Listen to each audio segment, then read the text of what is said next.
Mike Jones joins us now, Executive Director of Migration Watch UK, a think tank group campaigning for lower immigration. Mike, hello to you. Hey.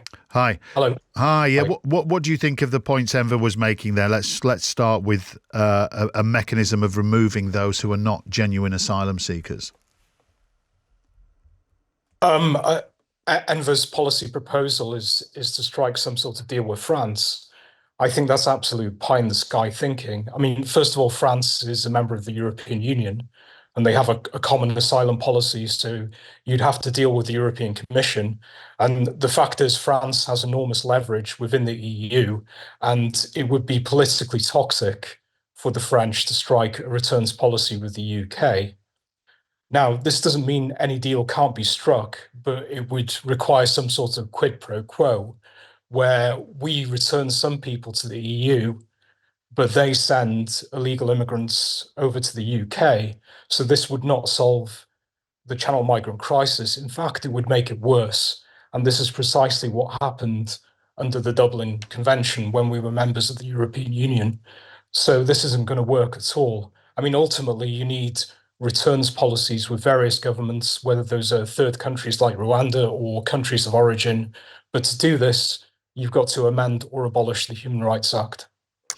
As far as returns policies go, it does appear that the one struck with Albania appears to be bearing fruit. But returns to country of origin is simply just is a non-starter, is it not? When you look at the number of people who are coming on these boats, because Albania at one point topped the group, but then you have Afghanistan, Iran, Iraq, Syria, Eritrea, Sudan.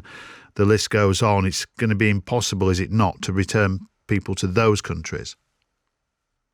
Well, with the current legal framework, it is completely impossible because the Human Rights Act enshrines the European Convention of Human Rights, and fundamental to that is what they call the principle of non-refoulement.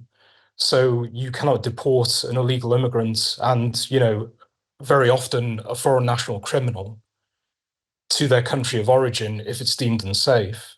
So under the current legal framework, yes, it's pretty much impossible.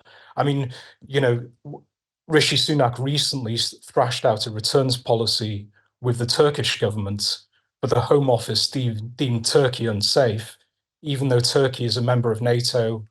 They send, judges to the European Court of Human Rights, and so on. So yeah, you need to address the legal framework before you thrash out returns policies. Yeah, indeed. And that Home Office report was an internal one, which argued against it. Also, when you look at Afghanistan, Iran, Iraq, Syria, Eritrea, Sudan, the Foreign Office advised against all travel there. We know very well what's happening at the moment within Iran and Afghanistan, and there's a civil war in Sudan. Are you saying that the people should be forcibly repatriated, whoever they are, and wherever they've come from? To a war zone, no.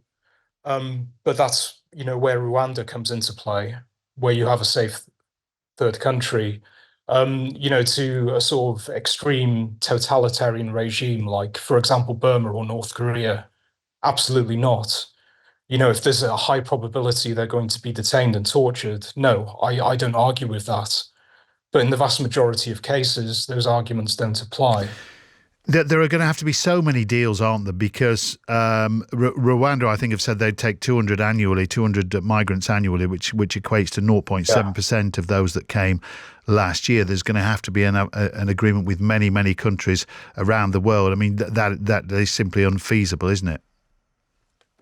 Well, Rwanda has basically said it wants a sort of bedding in phase for the first couple of months. So it's going to take in minimal numbers because it wants to see how it works. It wants to look at its procedures, ensure that they can accommodate everyone and so on. After that, they can accept much larger numbers. But obviously, at this stage in the political cycle, for Rishi Sunak to fulfill his manifesto obligations, he's going to have to have many other agreements in place. But the fact is, you can't do that with the legal system. No. What do you make of, just a final question, what do you make of Labour's thoughts that this is, the Rwanda is the wrong-headed approach? Actually, stopping the gangs at source will stop the boats. I disagree. I think the Labour Party are very dishonest in this. I mean, the Rwanda plan in and of itself is not a bad idea. You know, deterrence works, and the easiest way to deter people is to deport them either to their country of origin or to a third country like Rwanda. The Labour Party essentially want the status quo, but sort of rhetorically, they're putting an emphasis on smashing the gangs. Now, this is already being tried, but it's the equivalent to, whack-a-mole. Once you shut down one operation, another one, pops up again. So it doesn't get to the root cause of it. The root cause is being able to deport these people to their country of origin. Just to end, Keir Starmer said this afternoon he's called Rwanda the plan a gimmick. And your point about deterrence works. He points out that a week ago on Sunday, 500 people crossed in boats, which is a modern day record, even with the threat of Rwanda hanging over them. So perhaps it's not the deterrent you think. Yeah, but the Rwanda plan isn't operational, and the Labour Party are well ahead of the Conservatives in the polls, and the Labour Party have said they will scrap the Rwanda plan even if it works. So, obviously there's going to be no deterrent effect until the plan is operational and a critical mass of people have been deported. But obviously that Okay. hasn't happened. All right, Mike Jones. Thank you, Mike Jones from Migration Watch UK.